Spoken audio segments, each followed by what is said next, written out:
گھر پر لڑکیوں کو ٹیوشن پڑھاتی تھی۔ جیسے ہی شوہر گھر آتا لڑکیاں اسے دیکھ کر ہنسنے لگتی، لیکن ایک لڑکی بالکل خاموش رہتی۔ چند لمحے گزرے، مجھے شک ہوا۔ شوہر چھپ کر اس لڑکی کو اشارے کر رہا تھا راز جاننے کے لیے۔ لڑکی کو جلدی چھٹی دے دی۔ لڑکی نے روتے ہوئے ایسی بات کہی جسے سن کر میں کانپ اٹھی۔ لڑکی کہنے لگی، میں حاملہ ہوں اور آپ کا شوہر مجھے...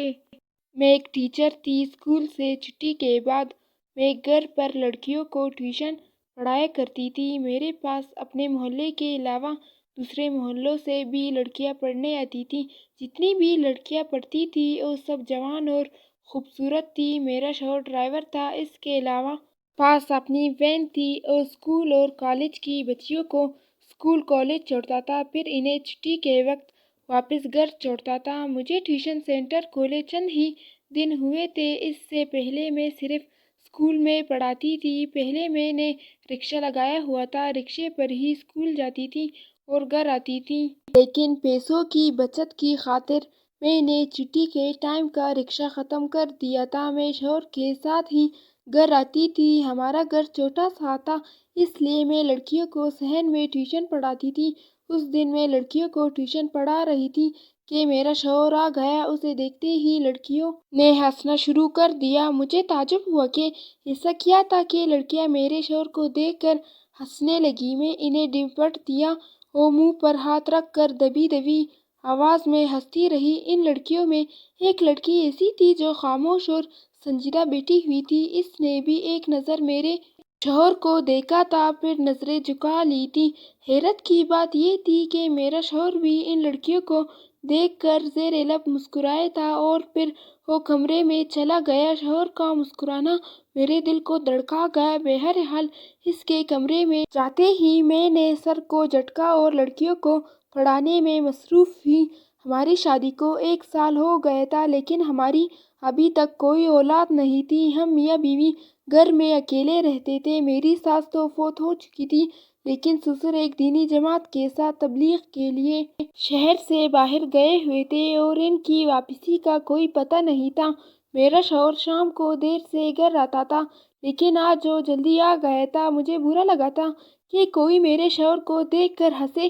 اس وقت تو میں نے لڑکیوں کو کچھ نہیں کہا تھا، لیکن سوچ لیا تھا کہ اگر آئندہ انہوں نے ایسی حرکت کی تو انہیں سمجھاؤں گی کہ کسی پر ہنسنا بری بات ہوتی ہے۔ اگلے دن بھی ویسا ہی ہوا۔ لڑکیاں میرے پاس ٹیوشن پڑھ رہی تھیں کہ اکرم آ گیا اور لڑکیوں نے اسے دیکھ کر ہنسنا شروع کر دیا۔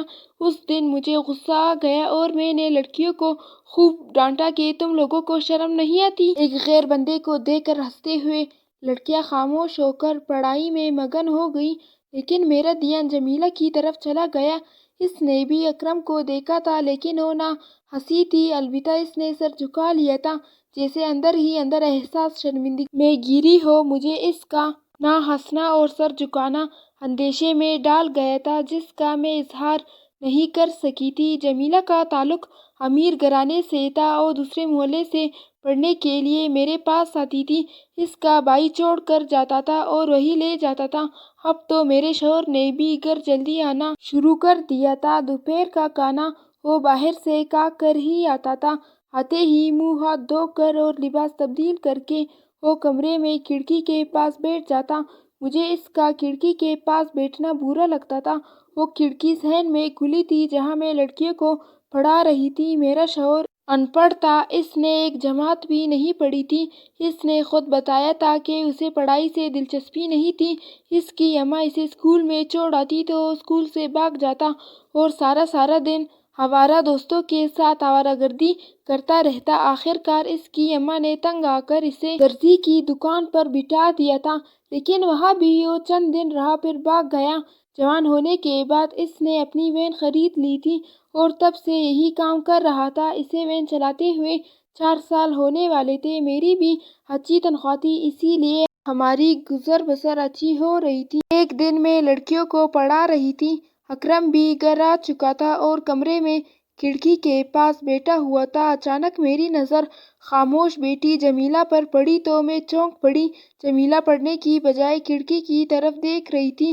اس کے چہرے پر پریشانی کے تاثرات ابھرے ہوئے تھے اور وہ انکار میں سر ہلا رہی تھی۔ میں نے کن آنکھوں سے شوہر کی طرف دیکھا تو میری حیرت کی انتہا نہ رہی۔ اکرم اشاروں میں اس سے کچھ پوچھ رہا تھا۔ وہ مسلسل غیر محسوس انداز میں نفی میں سر ہلا رہی تھی۔ اکرم سر پکڑ کر بیٹھ گیا تھا۔ میں فوراً جمیلہ کو ٹوکا، جمیلہ کیا بات ہے؟ تم ٹیسٹ کی تیاری نہیں کر رہی؟ تمہارا دھیان کدھر ہے؟ جمیلہ گھبرا گئی اور کہنے لگی، سوری ٹیچر، دراصل میری طبیعت خراب ہے، اس لیے مجھ سے پڑھنا مشکل ہو رہا ہے۔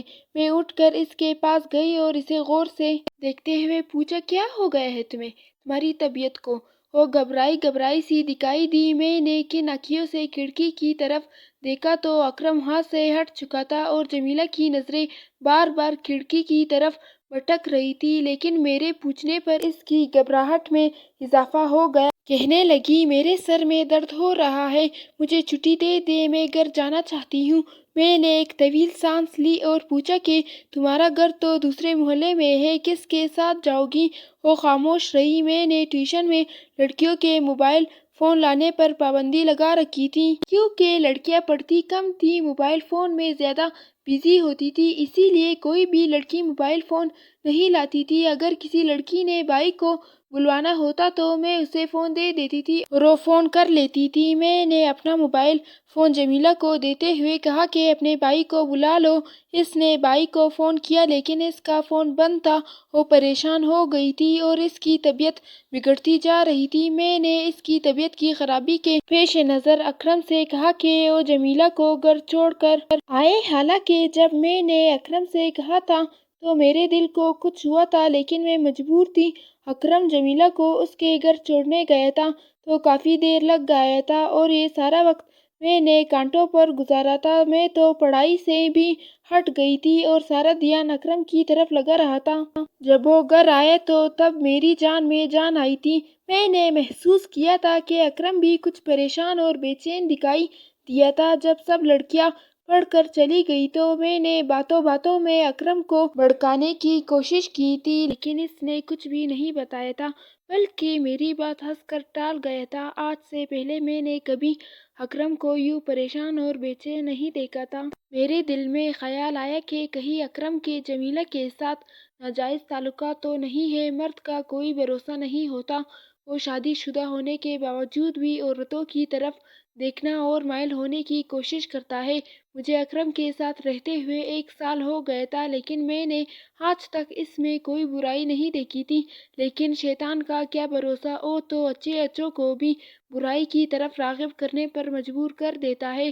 چند دن تک میں نوٹ کرتی رہی تھی، اکرم مسلسل جمیلہ کی طرف دیکھتا رہتا تھا۔ وہ دونوں اشاروں میں ایک دوسرے سے باتیں بھی کرتے رہتے تھے۔ نہ جانے ایسی کیا باتیں ہوتی تھیں جو میں ان کے اشارے سمجھ نہیں پاتی تھی۔ میں سوچنے لگی کہ کیا مجھے اکرم سے بات کرنی چاہیے یا نہیں۔ اکرم کردار کا صاف و شفاف تھا، محلے والے اس کی تعریفیں کرتے تھے۔ مجھے بھی لگتا تھا جیسے اکرم اور جمیلہ پہلے سے ہی ایک دوسرے کو جانتے ہیں۔ اس دن تو میری حیرت کی انتہا نہ رہی جب اکرم مجھے اسکول سے پک کرنے آیا تو جمیلہ بھی وین میں سوار تھی۔ جمیلہ خاموش اور سنجیدہ تھی، وہ کم گو تھی یا کسی مجبور کے تحت خاموش رہتی تھی، مجھے نہیں پتا تھا۔ اسے میرے پاس ٹیوشن پڑھتے 2 ہفتے ہونے والے تھے اور میں نے اسے اور کبھی کسی لڑکی سے فضول میں باتیں کرتے ہوئے نہیں دیکھا تھا۔ وہ اپنے مطلب سے مطلب رکھنے والی لڑکی تھی۔ وین چلاتے ہوئے بھی اکرم بیک مرر سے جمیلہ کو دیکھتا رہتا تھا اور میں پریشان رہتی تھی۔ اکرم غصے کا بھی تیز تھا، اس لیے میں اس سے بات کرتی ہوئی ڈرتی تھی کہ کہیں غصے میں آ کر وہ کچھ الٹا سیدھا نہ کہہ دے۔ میں دن بدن نفسیاتی مریضہ بنتی جا رہی تھی۔ میں ہر وقت اکرم کی نگرانی کرنے لگی تھی۔ وہ موبائل فون بہت کم استعمال کرتا تھا، لیکن جب سے جمیلہ میرے پاس ٹیوشن پڑھنے آئی تھی تب سے اس کے موبائل میں فون کا استعمال بڑھ گیا تھا۔ وہ کسی نہ کسی بہانے سے گھر سے باہر چلا جاتا اور کونوں میں چھپ کر جمیلہ سے باتیں کرتا رہتا۔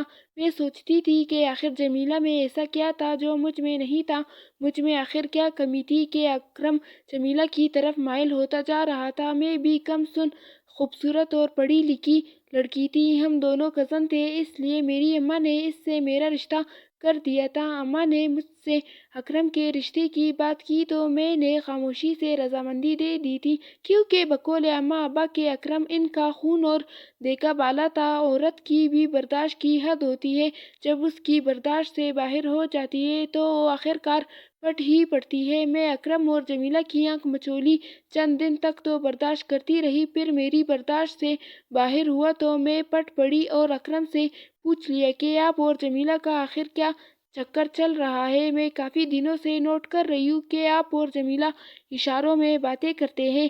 آپ نے جو بھی بات کرنی ہوتی ہے کھل کر کیوں نہیں کرتے؟ کبھی لڑکی آپ کو دیکھ کر ہنسنا شروع ہو جاتی ہے، آخر بات کیا ہے؟ اکرم مجھے بتائے۔ میرے الزام پر اکرم کے چہرے پر ہوائیاں اڑی اور وہ حیران ہی رہ گیا۔ ناہید، کیا ہو گیا ہے تمہیں؟ یہ تم پڑھی لکھی ہو کر کس طرح کی باتیں کر رہی ہو؟ اکرم کے انجان بننے پر مجھے بہت غصہ آیا۔ غصے کی شدت سے میرا روا روا کانپ رہا تھا۔ آپ انجان مت بنیں، آپ بخوبی سمجھ رہے ہیں کہ میں کیا کہنا چاہ رہی ہوں۔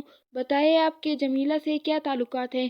میں تو پٹ ہی پڑی تھی، سمجھ نہیں آ رہا تھا کہ میں کیا کہہ رہی ہوں۔ مجھے اپنا گھر بچانا تھا۔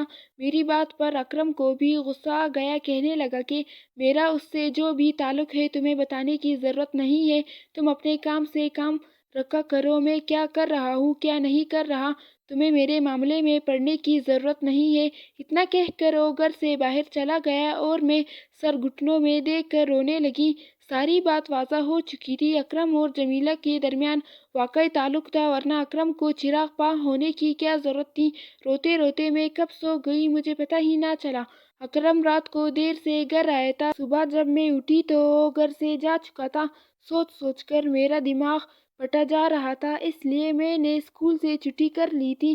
میں سارا دن اکرم اور جمیلہ کے تعلق کے بارے میں سوچتی رہی اور تڑپتی رہی۔ میں نے اس کا یہ نتیجہ نکالا تھا کہ شاید ہماری اولاد نہیں ہو رہی اور اکرم کو اولاد کی خواہش تھی، اسی لیے وہ جمیلہ سے دوسری شادی کرنا چاہتا ہوگا۔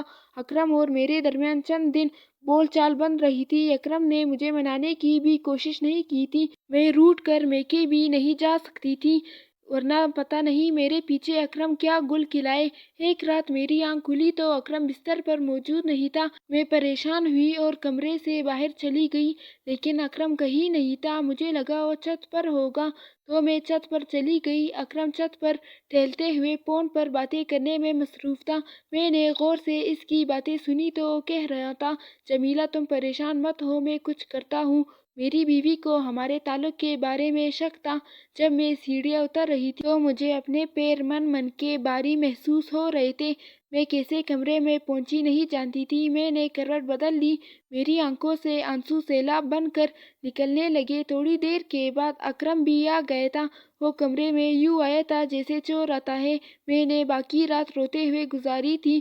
میرا شک پکا ہو گیا تھا کہ اکرم اور جمیلہ کے درمیان کوئی تعلق ہے۔ اگلے دن میں نے فیصلہ کر لیا تھا کہ اکرم سے دو ٹوک بات کروں گی، میں یا پھر جمیلہ۔ میں اپنا گھر داؤ پر لگانے کی ٹھان چکی تھی۔ اس دن اکرم تو کسی کام سے کہیں چلا گیا تھا، لیکن جمیلہ ٹیوشن پڑھنے آ گئی تھی۔ میں جمیلہ سے بات نہیں کرنا چاہتی تھی، لیکن جمیلہ ٹیوشن پڑھنے آ گئی تھی۔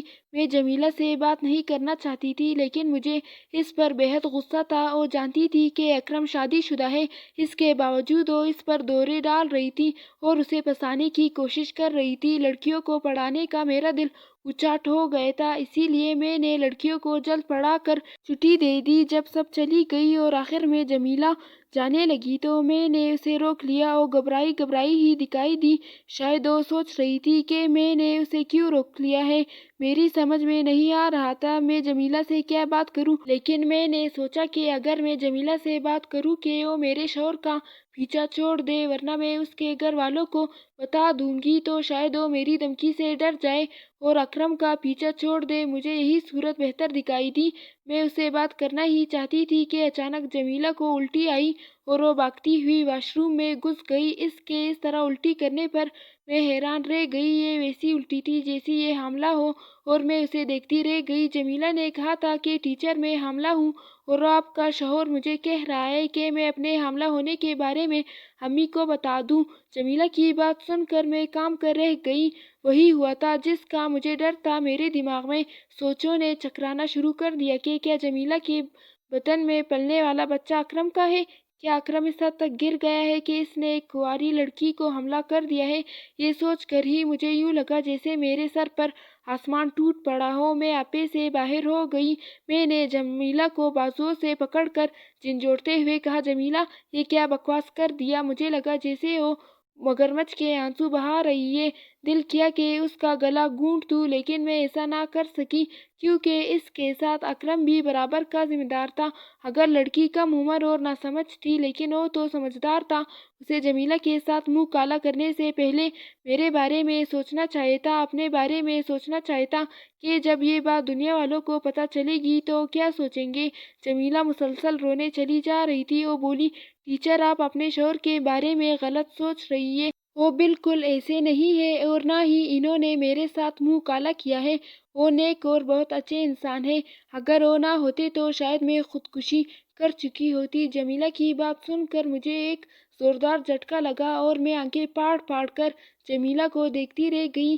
اس کے کہے گئے الفاظ میرے دماغ میں بلکہ گھر کی دیوار سے ٹکرا کر بار بار گونج رہے تھے۔ میں تمہاری بات سمجھی نہیں جمیلہ۔ کیا اکرم نے تمہارے ساتھ؟ میں نے کہنا چاہا تو جمیلہ نے میری بات کاٹ دی۔